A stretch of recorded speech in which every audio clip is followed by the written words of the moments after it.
اب دیکھیے یہ ٹریڈر جو ہے وہ آفر کرتا ہے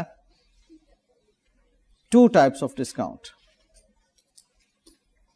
to its customer. ٹھیک ہے, ایک ٹریڈ ڈسکاؤنٹ اور دوسرا سیٹلمنٹ ڈسکاؤنٹ. اب میں نے بات کو تھوڑا سا اور پیچھے سے شروع کیا. ہمارے پاس یہ سیمپل کمپنی تھی, یہ سیمپل کمپنی جس میں آپ ایز این اکاؤنٹنٹ تشریف رکھتے ہیں. ٹھیک ہے, آپ بیٹھے ہوئے ہیں, اکاؤنٹنگ کر رہے ہیں.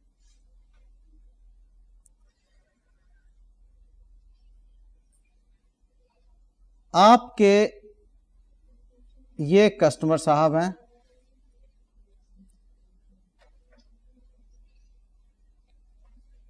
اوکے, اور یہ میں تھوڑا سے ذرا ہیلدی بنا دیتا ہوں, سپلائر ہے. ٹھیک ہے,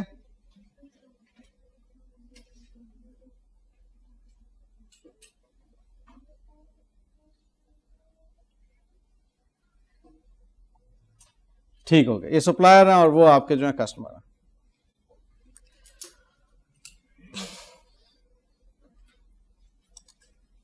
کسٹمر کو آپ سیل کرتے ہیں اور سپلائر سے آپ پرچیز کرتے ہیں. اتنی سی بات تو کلیئر ہے نا ہمیں؟ اوکے.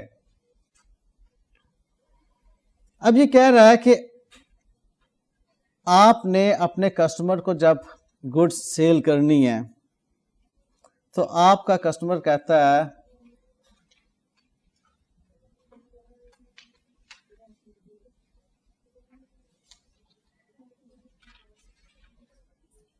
کہ ڈسکاؤنٹ کتنا دو گے بھائی. اوکے, ایسی بات ہوتی ہے. کسٹمر آپ کے پاس آیا, کہتا ڈسکاؤنٹ کتنا دو گے بھائی. آپ نے کہا کہ میں جناب 2 طرح کے ڈسکاؤنٹ آپ کو دے سکتا ہوں. ایک ٹریڈ ڈسکاؤنٹ, یعنی کہ مال کے خریدنے سے پہلے آپ کو میں ٹریڈنگ میں انٹر ہوتے وقت, ٹریڈنگ کہتے ہیں نا مال کا خریدنا بیچنا, مال کے خریدنے سے پہلے آپ کے ساتھ ایگری کر جاؤں گا کہ اتنا ڈسکاؤنٹ آپ کو دیا. اور دوسرا, جب آپ مجھے پیسے واپس کر رہے ہوں گے تو وہ میں سیٹلمنٹ ڈسکاؤنٹ آپ کے ساتھ فائنل کروں گا. آپ مجھے بتائیے پچھلے سینیریو میں ہم نے جو ڈسکس کیا وہ ٹریڈ ڈسکاؤنٹ تھا یا سیٹلمنٹ ڈسکاؤنٹ؟ سیٹلمنٹ. ایکسیلنٹ بیٹے.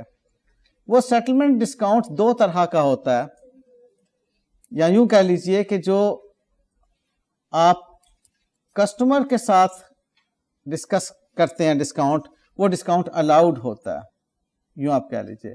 اس کی وجہ سے آپ کو لاس ہو رہا ہوتا ہے نا, ڈسکاؤنٹ الاؤڈ کہتے ہیں اس کو. اوکے. جب سپلائر کی باری آئی تو آپ نے اپنے سپلائر کو کہا کہ میں چیزیں تب خریدوں گا اگر آپ مجھے ڈسکاؤنٹ دیں گے. تب وہ سپلائر آپ کا ٹریڈر بن گیا, آپ کسٹمر بن گئے اس کے. یہ بات سمجھ آئیے؟ Supposedly I am your supplier.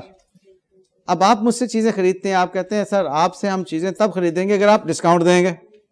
میں کہتا ہوں ٹھیک ہے جی, ڈسکاؤنٹ میں آپ کو 2 طرح کے دوں گا. ٹھیک ہے, ایک ڈسکاؤنٹ ٹریڈ ڈسکاؤنٹ ہوگا اور دوسرا ڈسکاؤنٹ جو ہے وہ سیٹلمنٹ ڈسکاؤنٹ ہوگا. ٹھیک ہے. ایسی سچویشن میں جو ڈسکاؤنٹ سیٹلمنٹ ڈسکاؤنٹ ہوگا وہ ڈسکاؤنٹ ریسیوڈ کہلائے گا, کیونکہ آپ کو اگر میں ڈسکاؤنٹ سیٹلمنٹ کے وقت دیتا ہوں تو آپ کو خوشی ہوگی نا, تو وہ ڈسکاؤنٹ ریسیوڈ کہلائے گا. یہ 2 ٹرمینالوجیز ذرا ذہن میں رکھ لیجئے گا, ڈسکاؤنٹ الاؤڈ اور ڈسکاؤنٹ ریسیوڈ.